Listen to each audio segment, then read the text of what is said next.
আজকের আন্তর্জাতিক নিউজে আপনাকে স্বাগতম। এখন চলে যাব মূল ভিডিওতে।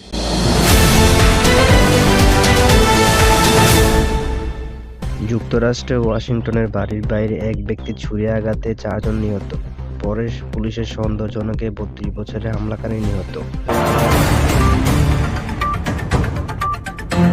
মার্কিন হামলার আশঙ্কার মধ্যে সামরিক মহড়া শুরু করেছে ইরান। গাজায় জ্বরে বেশি গেছে হাজারো স্থায়ী তাঁবু, ভোগান্তি চরমে। পাকিস্তান আফগানিস্তান মুখোমুখি সংঘাতে ভারী অস্ত্র নিয়ে হামলা।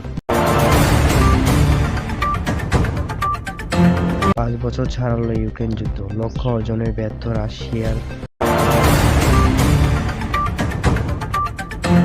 ব্রাজিলের দক্ষিণ পূর্বাঞ্চলে ভয়াবহ বন্যা ও ভূমিধসে 23 জনের মৃত্যু।